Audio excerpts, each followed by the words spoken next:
한국직업방송의 2016년 공익채널 선정을 축하합니다. 사랑해요.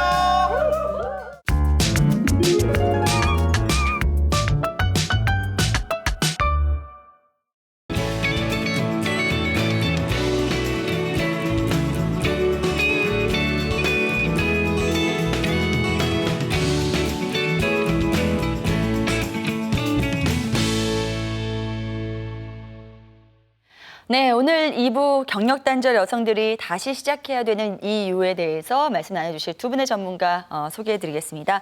여자 라이프스쿨의 이재은 대표님 함께합니다. 어서 오세요. 안녕하세요. 네. 이상하게 되게 오랜만에 나온 것 같아요. 네. 소개 아까 또 저녁이 있는 삶 얘기를 해주셨잖아요. 아, 야근을 많이 네네. 한 거. 그러니까 진짜 저 문득 생각해봤는데 제가 언제부턴가 좀 저녁이 있는 삶이 생긴 것 같아요. 그러니까 저는 이제 뭐 이렇게 누가 꼭 야근을 해야 된다 이런 건 아니지만 좀 늦게 끝나거나 뭐 지방에서 올라오거나 이런 일이 많아서 그랬는데 언제 제가 이제 저녁이 있는 삶이 생겼나 생각해 보니까 네. 아이가 한 6, 7살 되고 일찍 이제 자기 생활하고 방으로 들어가면서 저의 개인 생활이 시간이 좀 생긴 거예요. 그러니까 네네. 저녁 있는 삶이라는 건 자기 시간이 있는 삶이라는 생각이 들고 그게 되게 만족감을 높여주는 것 같아요. 네. 그래서 제가 궁금한 게 저녁이 있으세요, 다들? 네, 그래요. 일단 있으세요? 노무사님 먼저 소개하고 네. 여쭤보도록 할게요. 네. 네. 아직 소개를 안 드렸거든요. 네, 또 한 분의 전문가는요, 유다영 노무사님이십니다. 어서 오세요. 네, 안녕하세요. 네. 유다입니다.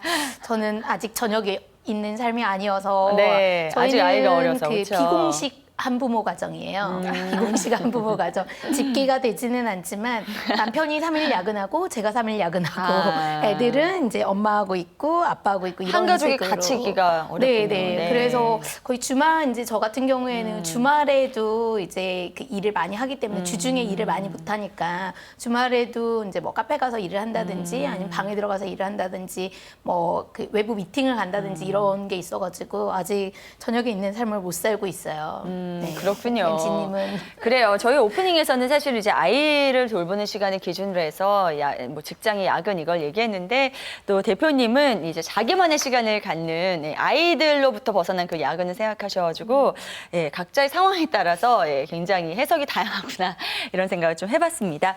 자, 저희 이 시간은요 매주 경력단절 여성분들의 뭐 고민, 궁금증 이런 걸 받아서 두 분의 전문가와 해결하는 시간 갖고 있거든요. 오늘도 저희에게 보내주신 사연 중에 하나 읽어드리고요. 본격적으로 문제 해결해 보도록 하겠습니다. 저는 난임으로 자발적인 경력 단절을 경험한 지 7년 됐습니다. 다행히 그 사이 3살짜리 아이가 하나 생겼고 행복한 가정을 꾸리며 살고 있습니다. 문제는 뭔가 일을 하고 싶다는 생각이 요즘 부쩍 자주 든다는 것인데요. 제가 일을 쉰 사이 친구들은 팀장 직급을 달고 있고 또 뭔가 매진하는 일들이 있는 것 같은데 저만 내 이름 없이 바보처럼 살고 있는 것 같아서 일을 하려고 준비하고 있습니다. 다행히 친정이 재력이 있으셔서 제 이름으로 된 레스토랑을 하나 차려주신다고 하세요. 그런데 문제는 친정아버지가 아직도 저를 어린아이 취급하시면서 늘 사사건건 참견하고 간섭하시는데요. 이 아버지의 도움으로 일을 시작할 경우 꼼짝없이 귀속된 생활을 해야 할 것 같아요. 제 힘으로 할 수 있는 건 아무것도 없는데 이 아버지의 노예 같은 삶을 살게 될까 봐 두렵습니다. 과거에도 아버지가 억지로 금융회사에 입사시켜서 비서로 근무한 바 있습니다. 대학에서는 불어불문을 전공했고요. 또 전공이나 과거 경력 모두 전혀 흥미가 없었습니다. 결국 아버지의 도움으로 경력 단절을 극복해야 할까요? 라고 사연을 보내주셨습니다. 이분은 경력 단절 7년째를 겪고 있고 이제 일을 정말 하고 싶어 하시는 분인데요. 일을 제대로 부모의 도움을 받아서 제대로 시작할지 아니면 내 힘으로 좀 어렵게 시작할지 이런 사이에서 갈등을 하시는 것 같아요. 네. 두 분의 컨설팅이 정말 필요하지 않을까 하는 생각이 드는데요. 어떻게 보셨나요? 저는 이 사례 들으면서 꽂히는 단어는 두 개인 것 같아요. 네. 재력이 있으셔서 레스토랑 이렇게. 목소리는 왜 변조가 되는 거죠, 지금? 부럽다 보니까 막 떨려서. 네. 네, 사실 이제 이 사례는 또 부럽기도 하지만 또 본인한테는 굉장히 큰 이게 고민일 거고 또 이렇게 표현하신 단어들이 세요. 바보, 노예. 그러니까 사실 굉장히 자존감은 낮은 상태의 어떤 고통이 있으시라고 생각이 드는데 네. 얼핏 보면은 경력 재진입에 대한 고민을 호소하는 글 같지만 사실 이렇게 디테일하게 보면 이런 사례는 어떤 관계 미분리, 부모와의 관계 미분리로 인해서 정체성의 혼란을 호소하는 어떻게 하면 제 정체성을 찾을 수 있을까요?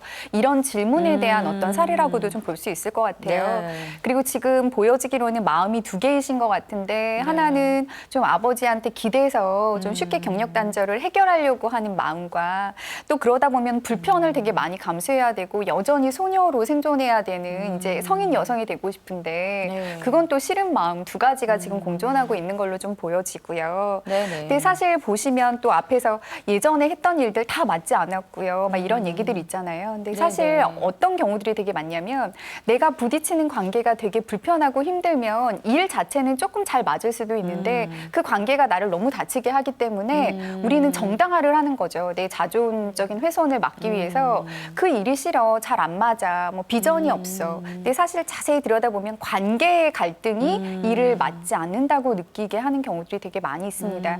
이분 사례는 좀 아버지와 나, 그 관계에 대한 걸 조금 심층적으로 봐야 될 것 같다는 생각이 들어요. 네, 그래요. 저도 이 사연 보면서 참 부러우면서도 또 어떻게 보면 안 됐다라는 생각이 들게 되더라고요. 그래서 관계에 대한 문제는 참 쉽지 않은 부분인 것 같습니다. 이런 갈등을 겪고 있는 주인공에게 어떤 접근이 필요할까요, 노무사님? 일단 제 생각에는 이분이 이제 뭐 창업이나 뭐 일을 하고 싶다 이런 얘기를 하셨는데 친구들은 다 이제 팀장급이고 내 이름이 없고 뭐 이런 고민을 하셨잖아요. 근데 이제 일도 어떤 한 가지의 수단이 될 수 있겠죠. 그런데 일을 내가 왜 하고 싶어 하는지 그리고 지금 이 창업이라고 하는 게 내 인생에 있어서 어떤 포인트가 되면 좋을지 이 부분에 대해서 좀 고민을 하시는 게 좀 필요할 것 같아요. 네. 이제 제 경우에는 물론 이제 뭐, 그러니까 제 사례가 일반적인 건 아니지만 어떨 때 좀 의욕이 많이 꺾이고 그러니까 잘 안 되냐면 어떤 결정 권한이 온전히 저한테 없다라고 느껴질 때 그리고 내가 이 일을 해도 내가 책임도 지지 않아도 되고 네. 그다음에 뭐 굳이 뭐 그래서 열심히 할 필요도 없고 반대로 내가 열심히 한다고 해서 이게 온전히 나의 어떤 그런 잘한 그런 부분으로 인정되지도 못하고 그러니까 네. 특히 이제 내가 어떻게 그러니까 결정적인 그 중요한 결정을 내가 할 수 없다라고 느껴질 때 네네. 자율성이 없다라고 느껴질 때 저는 굉장히 좀 좌절감이 많이 들더라고요. 근데 이 사례자분들이 이제 사례자분이 사용하신 단어들을 보면서 이제 노예, 뭐 억지로 뭐 이런 단어들을 보면서 되게 심했나 봐요, 좀 그런 그런 게. 부분에 있어서 그러니까 굉장히 이제 그 좌절을 좀 여러 번 겪으신 네. 게 아닐까 이런 생각이 좀 많이 들어가지고 예, 그것 때문에 지금도 이제 사실은 손쉽게 뭐 해가지고 할 수도 있을 텐데 망설이고 계신 게 아닐까 뭐 이런 생각이 들어요. 근데 네네. 또 하나는 이제 그렇지만 이분이 이제 되게 중요한 변곡점에 서 있다라고 저는 생각을 하는 게 사실 요즘 이제 뭐 그 수저 계급론이 있잖아요. 네. 흑수저, 금수저 뭐 이런 얘기하면서 금수저 물고 태어나서 뭐 그냥 네. 아빠가 하라는 거 내지는 자기가 하고 싶은 거 했다가 그냥 망하고 또 그렇게 하고 뭐 이렇게 그 약간 철없이 보일 수 있는 그런 사람들도 네. 있는데 이분은 이제 굉장히 좀 그러니까 고민을 많이 하고 계신 거죠. 그래서 어떻게 보면 뭐 사춘기 때 뭐 성년이 됐을 때 이제 독립하지 못한 자신의 자아를 좀 독립시키고 싶은 그런 시점이시지 않을까. 그래서 좀 아빠한테 보여줄지 말지는 나중에 결정하더라도 네네. 좀 이제 스스로가 부모님으로부터 독립하는 어떤 그런 내용으로 독립선언문 뭐 이런 식으로 한번 좀 써보실 필요가 있지 않을까라는 생각이 들었습니다. 저도요, 사실은 부모의 도움과 간섭을 둘 다 안 받은 사람으로서 이런 사람들을 보면 사실은 주변에 되게 많거든요. 근데 이런 사연자들을 보면 이해가 안 가는 측면들이 되게 많았어요. 예. 그냥 일단은 나이도 있는데 레스토랑 차려달라고 해. 그러고 나서 그냥 열심히 한 다음에 나한테 간섭하지 말라고 열심히 해서 보여주겠다고 해. 이렇게 얘기를 하지만 그들의 입장에서는 그건 너무 말이 쉽지 사실 너무 맞아요. 어렵다라는 네. 얘기를 하더라고요. 네. 그래서 또 정말 이 그들의 세상에서는 굉장히 굉장히 어려운 뭔가 벽이 있나 봅니다. 그들의 그래서 저희가 세상. 이걸 좀 많이 해결을 해드려야 될 텐데요. 네. 이 대표님께서는 어떤 방법을 추천해 주실 건가요? 근데 참 저는 계속 이게 상담보다 부럽다.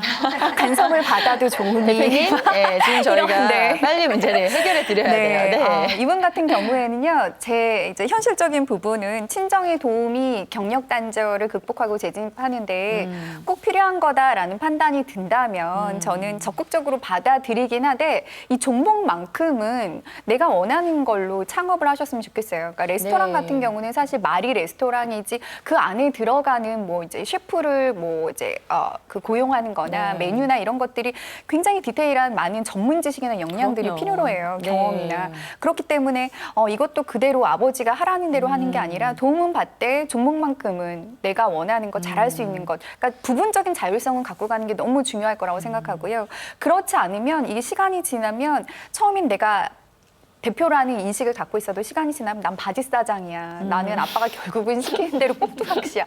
이런 생각이 들어서 오히려 더 힘들어지실 수 있을 거라고 네. 생각합니다. 그래서 종목만큼은 꼭 레스토랑이 되어야 되는지 다른 게 하면 좋은 게 있는지 생각을 좀 해보셨으면 좋겠어요. 네. 네, 그래요. 일단은 부모의 도움을 받되 그 안에서 이제 주인공 분께서 자신의 입지를 먼저 정확하게 세워놓고 가고 이제 자신의 흥미 분야로 시작하는 게 좋겠다 이런 말씀이신데요. 저는 근데 이 시점에서 이런 질문을 드려도 될지 모르겠습니다만 이게 가족이 함께 일하게 될 때 법적으로 좀 미리 검토를 해야 된다거나 뭐 그래야 될 사항은 없을까요? 공사님? 법적으로 네. 검토를 해야 되는 부분들도 네. 있죠. 그러니까 네네. 예를 들어서 그러니까 결정적으로 이 돈이 어떤 금원이냐에 대해서도 사실은 명확하게 하셔야 돼요. 네네. 이게 뭐 증여인지 뭐 투자인지 이런 거에 따라서 나중에 이제 세금의 문제도 달라지는 거고요. 저는 이제 뭐 그러니까 가족이랑 하든 형제랑 하든 뭐 모르는 사람이랑 하든 아직 뭐 우리나라 문화가 좀 그런 건 안 되어 있지만 무조건 서면으로 계약서를 쓰셔야 한다. 특히 이제 법마다 이제 세밀하게 좀 약간 달라지는 부분들이 있어서 네. 예를 들어서 제가 뭐 MC님 송상은 이름을 빌려서 네네. 사업을 했어요. 네. 근데 제가 투자를 하고 근데 제가 그러니까 세금을 만약에 우리가 못 냈다 그러면 네네. MC님 그 차에 가압류가 붙어요. 네. 그렇군요. 네. 계약서 빨리 써야 되겠네요. 네. 그리고 근데 이제 제가 사람을 고용해가지고 하면 네. 또 그 고용 관계에 대한 책임은 또 제가 지는 거기 때문에 이게 제가 법마다 사고 좀 치면은 또 노무사님이 해결하셔야 되는 건가요? 그렇죠. 예, 또 그런 문제들이 네. 있어가지고 이게 이제 그러니까 법마다 조금씩 다른 부분이 있기 때문에 분명히 계약서를 쓰고 그 금원에 대한 성격도 좀 명확하게 하고 또 하나 중요한 부분은 그 가족끼리 동업하거나 뭐 이제 동업하는 경우에 서로의 역할에 대해서 명확하게 하시는 게 필요하다는 거죠. 네. 그게 구두상으로든 저는 서면이 뭐 가장 좋다고 생각하지만 예를 들어서 근로자들에 대한 뭐 지위나 이런 것들은 뭐 내가 한다.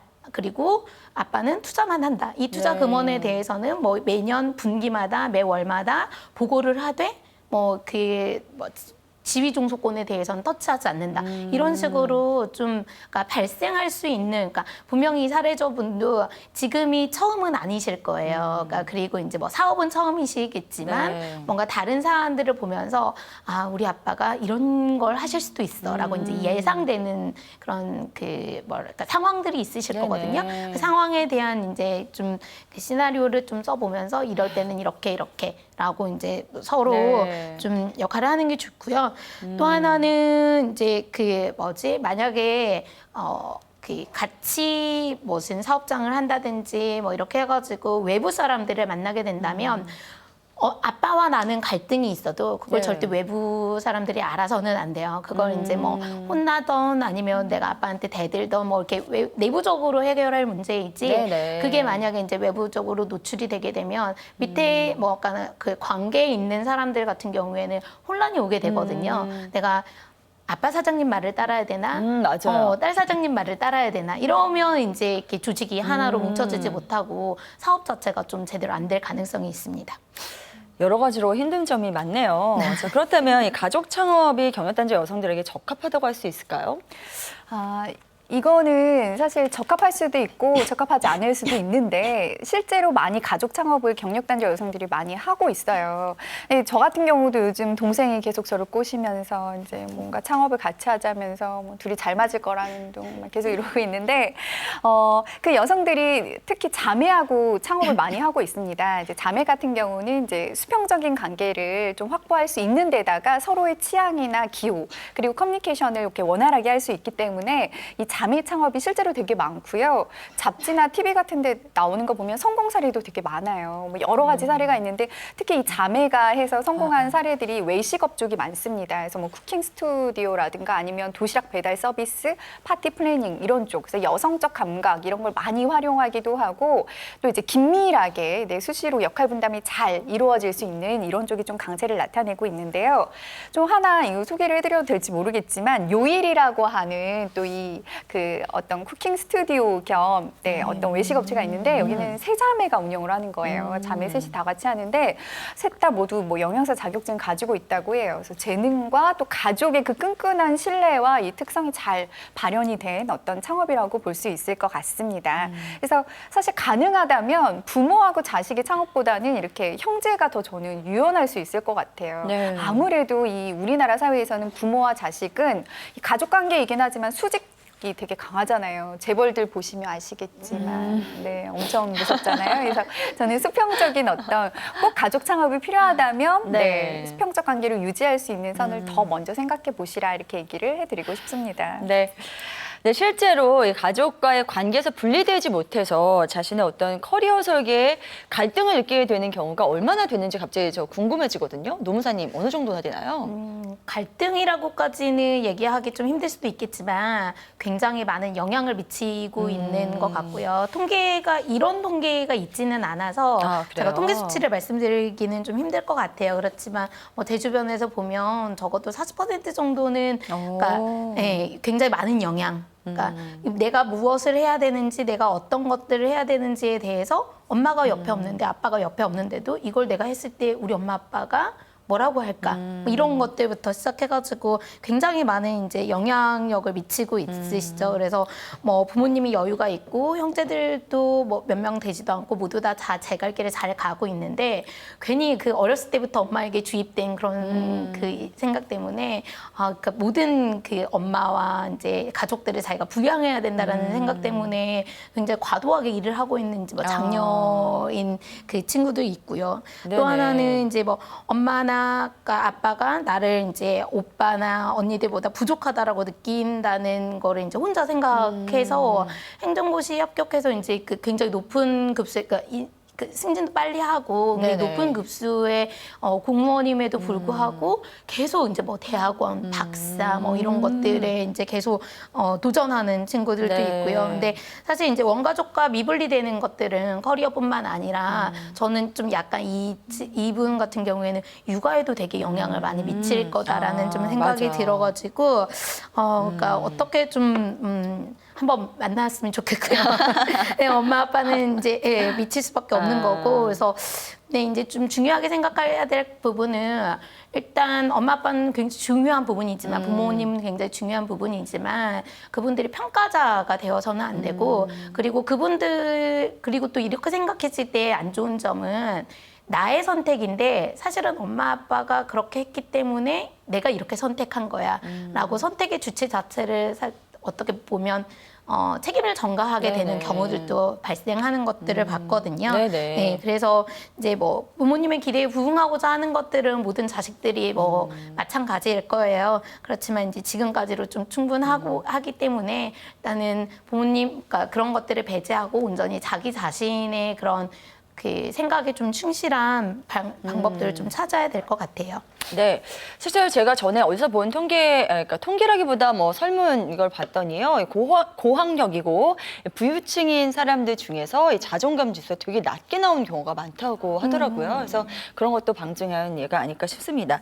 이재현 대표님께서도 혹시 어떤 가족과의 이런 관계가 분리가 안 돼서 커리어 설계 어려움을 겪고 있는 사례 뭐 알고 계시는 거 있으신가요? 저는 직장 여성들 상담을 해보면 네. 체감 95%인 것 같아요. 특히 이제 우리가 일반적으로 얘기하는 괜찮은 일자리에 종사하는 여성일수록 이 특히 원가족 안에서도 아버지의 인정에 대한 갈구가 너무 심한 거예요. 네네. 본인이 알파걸이나 이런 어떤 정체성이 있었으면은 그 아빠가 특히 뭐 오빠나 남동생보다 나를 공부 잘한다고 예뻐해줬다. 그래서 내가 생존은 나는 공부를 잘하는 것, 유능한 것 이거라고 인식을 하면 그게 어른이 되고 아이를 낳고 뭐 이거 상관없이 계속 유지가 되는 거죠. 그래서 네. 실제로 어떤 여성은요, 그냥 외국계 회사 잘 다니고 있고 하는데 진짜 얘기해 주신 것처럼 뭐 변리사 공부 계속하고 또 유학을 가야 되나 이런 고민. 그러니까 정말 그 가족이 지금 아파트 안에서 셋이 살고 있지만 네. 보이지 않는 넷, 다섯이 살고 있는 경우가 너무 많죠.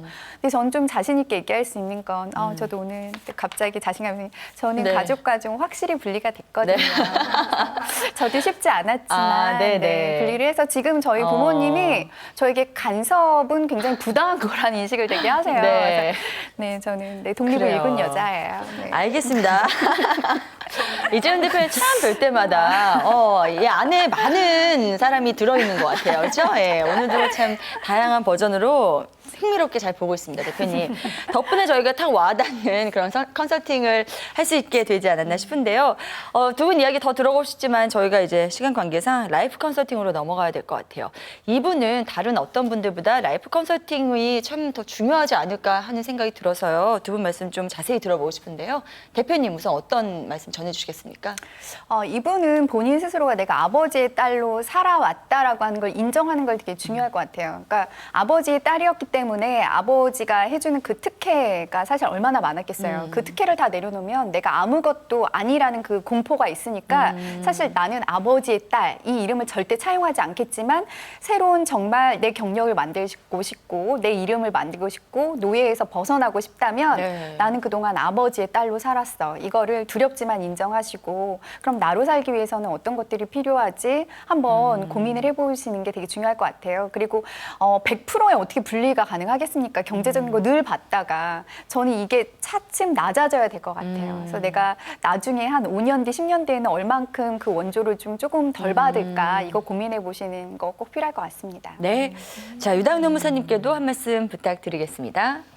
네, 그 세상에 공짜는 없잖아요. 네. 예, 그러니까 아무런 조건이나 간섭 없이 전폭적인 지원을 하는 일은 사실 부모 자식 간에라도 일어나지는 않는다고 봐요. 네네. 돈이 있으면 발언권이 있는 거죠. 네, 그러니까 그런 부분들을 좀 이제 감안을 하시고 그래서 그 일정 금액을 지원하면 그만큼 이제 지원하는 만큼 조언을 가장한 간섭을 하실 수밖에 없는 그렇죠. 거고, 네, 근데 이거를 이분도 좀 인정하실 수밖에 없을 것 같아요. 그러니까 돈만 뭐 이렇게 지원을 받고 전혀 나는 전혀 터치받지 않겠다. 이거는 사실 이루어질 수 없는 거기 때문에 네. 만약에 그 부분을 원하신다고 하면 내가 실패할 각오를 하고서라도 뭐 금전 소비대차 계약을 쓰던지 이렇게 해서 아버님에게 돈을 빌려서 뭐 하는 그런 방법으로 그러니까 일정 기간 동안 투자를 받지만 어떤 뭐 모든 종류의 지원은 이제 이 이후에는 받지 않겠다라고 뭐 이제 얘기를 하신다든지 네. 이렇게 해서 그러니까 내가 이 사태에 대해서 어떻게 책임질 것인지에 대해서 본인이 이제 한번 좀 생각을 해본 다음에 아버님하고 좀 얘기를 잘 하시는 게 좀 좋을 것 같다는 생각이 듭니다. 네. 하긴 뭐 남이 투자한다고 해도 간섭은 어딨나 있지 않겠습니까? 이제 좋은 쪽으로 일을 해야겠다 생각을 하시면 좋은 쪽으로 계속 생각해보는 그런 자세도 좀 필요하지 않을까 싶습니다. 자, 이렇게 해서 오늘도 사연 보내주신 분 내용 토대로 해서 다양한 커리어 컨설팅 또 라이프 컨설팅까지 나눠봤는데요. 좀 도움이 많이 된 시간이셨으면 좋겠습니다. 자, 두 분간에 여기서 인사 나누도록 하겠습니다. 오늘도 좋은 말씀 대단히 고맙습니다. 고맙습니다. 감사합니다.